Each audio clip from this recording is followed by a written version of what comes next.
I've run a non-profit for 7 years. Last week made it 7 years since Talent Mind turned seven, running an organization. And 3 years ago, we transitioned to a free school. And while I was reflecting last week, I thought to share 7 things that I have learned through my journey. And I'll quickly run through all of them now. The first is MOUs, have agreements for everything, no matter how small. Even if someone is giving you 100,000 and they're 100,000 naira and they're seeing it as a partnership, a way of partnering with you, and they want to, get an outcome for that, and they are working with you as an engagement. Don't let it be just a verbal engagement or even just an email engagement. Like, have things that would guide that partnership and work together. It is so important. At the early stage of when we transition to a school, we had an issue where someone was going to do a documentary for us, and I mean, it was a big mess because they ended up using the pictures of our children, and if some of the contents that they got for with the thoughts that they were going to do a documentary, they ended up using it for something else that was outside what was spoken, and it was because we didn't have any agreement. We just dealt with them in good faith, and it was it's the wrongest thing. So always have MOUs, agreements. Let things be documented very clearly. On documentations as well, have pictures, take pictures of everything, every activity as you're going to the community. Take pictures. Of course, ensure that there's child protection and media consent for your beneficiaries, and the dignity of who you are capturing is put in place as you're capturing. But ensure that it's not just even for social media sharing, but also for times where you have to tell the story after a long time of doing that work. Like, I have pictures of the first day we gathered as an organization. Like, of course not an organization, but when we first started as an after school lesson, I have pictures from those days. And when I want to tell the story of Talent Mind, even in applications or speaking engagements, I always take those pictures and show those pictures to show that track record of how far we've come. So document, take pictures, take videos, have content. It is so important. Structure early, let things be structured, have SOPs, document your processes, your systems, the things that you do over time, over and over again, the things that you're going to keep doing it. Just have it put in a document. How is this thing done? What are the things that need to be put in place for this thing to be done? How long does it take? Who is in charge of it? Structure very early. Don't wait till you're big to audit your account. Like, always have audited account. Talent Mind, we have accounts audited from when we started. And last week, I remember a donor reached out. Someone wanted to donate and support, reached out and asked, do we have audited statement? I'm like, yeah, we have everything from when we started, and we shared it. So it's so important. It's so important. Even our building project, I remember the partner that paid for the entire ground floor, right? At the start of partnering with us, that was the first thing they asked: do you have audited statements? And we shared audited statement for last 7 years that we've run. So it's so important to structure early, put structures in place. And the way to know it, the way to find it, is you can just do a search. What are the requirements? What's regulatory compliance for a non-profit or a business or an organization? And put those structures in place. But also have internal structures as well, like how things are done, how money goes out, what's your finance policy, what's your policy on media consent, what's policy on data protection. Like, all of these things are so important, and it's so important to have them very early. The earlier the better. The next thing is tell your story. I mean, nobody gets to see what you're doing in the community that you're doing it, and you don't get supported. You don't get more support when nobody knows what you're doing. So it is so important to tell your story. Talk about the work you're doing. Talk about the impact of the work. Talk about the lives of the beneficiaries, how they are being transformed, and the impacts that your work is making. Talk about even the process of how things are being done. If you're building, share the story of that. If you're, doing feeding, just capture it. This is the social media age, so it's so important to tell your story, talk about the work you're doing. And I realize that the more that you tell your story, the more you talk about the work you're doing, the more support and the more resources actually come to you. I noticed that since when I started, it was quite difficult, to be honest. I mean, it was a bit scary to put myself out there, but I summoned the courage to do it. And I realized that since I started sharing, we've gotten more opportunities to support the children over and over and over again. Like, so many opportunities to keep coming up. So tell your story. It's not for you. You have to overcome the fear of it, and you have to tell it so that you can do more for those who you're supporting. Another thing is apply for opportunity. Like, apply for so many opportunities that align with the work that you're doing. I made a post recently on my social media, and I talked about how it is important that when you start, of course, you're not scattering and looking for just any opportunity and doing anything, but you're looking for opportunities that will help you do the work better and achieve the results you want to get faster. Since I started Talent Mind, especially since we transitioned as a school, people don't believe that we started 3 years ago, the school, because we've been able to achieve so much in such a short time. And I know this because I've had conversations with other school leaders or other people who run schools, even schools that are paid, and they've not been able to achieve this result. Of course, there's the part of God has been so good and faithful, and there's that provision of God. But there's also that part where, because of some fellowships and programs I've been able to attend, and some trips I've taken to see how things are done outside of my environment, those things have exposed my mind. And that's what fellowships and programs do for you. They give you exposure, they help you to achieve what you need to achieve at a very faster rate and very quick with support. So apply for opportunities, put yourself out there, tell your story, and it will really really accelerate the rate at which you achieve in your work. The next is productivity. Rest is productivity.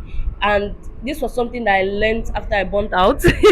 So last year, at some point, like, my mind was literally just blow up because I couldn't I couldn't do anything. Like, I couldn't ideate. I couldn't. And for someone who is like the visionary behind the work, burnout is very bad because you're not able to see direction. You can't strategize, and that's the tool to which you use to lead your team. So it was a very difficult period for me, and I was not taking care of myself. I was working a lot, working through the night. In fact, it was really not good. But I mean, I've recovered now and better, and I've learned that rest is productivity. Make sure that you rest. Don't sacrifice yourself for the work, because at the end, you're the work. Like, it's you. The work needs you to run. It needs your full self, right? I'm reading a book now, Start With Yourself by Emma. Great. And it's just talking about how, like, you're the first person. It is you. Like, start with yourself. So if you are not taking care of yourself and you're not resting, and you're burning out, and it's going to actually affect the strategy, the ideation. Is going to affect your ability to actually do things on a better scale. So rest is productivity. Hire the right people that fit. Oh god, this is so so important. It's so important to hire the right people that fit the role.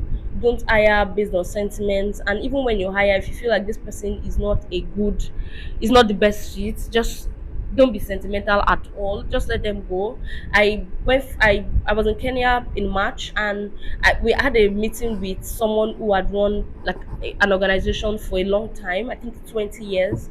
And there was something that he said that when he started, at some point there were people who worked with him that he had to let go of a few years down into the line, because even though the organization had evolved, they were not growing to meet the growth of the organization. I believe the organization was very fast paced. And so he said something that really stuck with me. He said, we currently impact over 200 plus children at a time, and we cannot sacrifice the impact that 200 plus children will get just because I'm afraid to tell someone that you don't match again. Like, you're not I mean, your competence level doesn't match the output that we need now. And that really stuck with me, because initially when I started, it's difficult to fire someone and let someone go. But that that story really changed my mindset and helped me a lot to see that at the end it's an opportunity cost. Like, if you're keeping someone, there is something in your work that is actually going to suffer for it. Like the quality of your work is going to suffer for it. And so, are you going to jeopardize the impact of many lives, the opportunities that can come, the growth that can come, the improvements that can come in systems, just because you're afraid to tell someone that, hey, your competence doesn't match anymore at this stage. I've given you room to grow, but I've not seen any growth and I need to let you go. Like, so hire the right people that fit, and don't be afraid to let them go if they, break the, of course, there are consequences to actions. So if they go against the bylaws, company bylaws, or if they're not delivering, don't be afraid to let them go. And to hire the right people, it's important to know your mission. You have to know your mission. You have to know, what am I doing here. I was having a conversation with my husband a few a few nights ago. I think it was day before yesterday, and I was telling him about how, like, in the last 3 hours or 4 hours we've made as a school, I've been so on point, and I've just been enjoying the people that have joined the team in the last, I mean, for the last 4 hours, right, in the last 3 months, 3 4 months.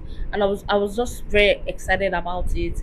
And one of the things we're trying to understand, okay, how do we get those people? Like, what changed that we got those people? Because we've also had our thing with people. And one of the things that I told him was that I think I got clearer on what we are here for, what we want to be good at, who we are here for, and who we want to be best at supporting.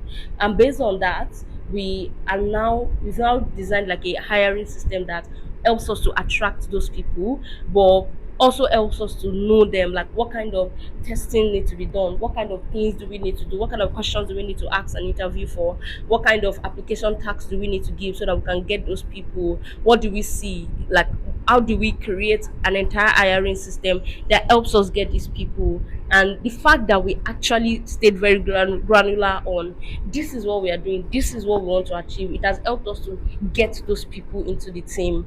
And right now I'm truly enjoying the people on my team, and I'm grateful for them.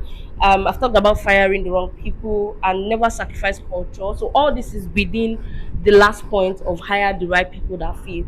Never sacrifice culture. Like, culture will always eat strategy for breakfast, and that's true. I've seen it all the time. Like, no matter how good the plan is or even the goal for the year, I know this, that if I have a wrong person on that seat, that strategy is going to go down the drain, because culture is important and it's the people that make the culture. So of course, as a leader, you have to define that culture, and you have to set the pace for the culture. You have to be a role model for the culture, but it is the people that will also keep driving the culture, and you need the right people that fit culture. I will rather hire someone who has culture fit over someone who is more experienced, because I know that if I have people on the team that fit the culture perfectly, then they can always grow and get the competence that is needed. So never sacrifice culture. Don't be sentimental or emotional about people. And people are very key to get the outcomes that you want, the result that you want, the things you need to achieve. People are like very important. They're the ones that will drive it. Yeah, they're the ones that will drive it. So don't be afraid to pay for people, to engage people to come into the work and support. So these are 7 things that have stood out for me, and I'm very grateful for the last 7 years of running this organization. It's been so humbling seeing the impact of the work and seeing the lives of our children literally being changed by this work. And the last 3 years of running Talents My School. I hope that this long video would be very helpful for you. Share it with anyone who you think will benefit from it. And I'll see you in my next video, hopefully. Bye.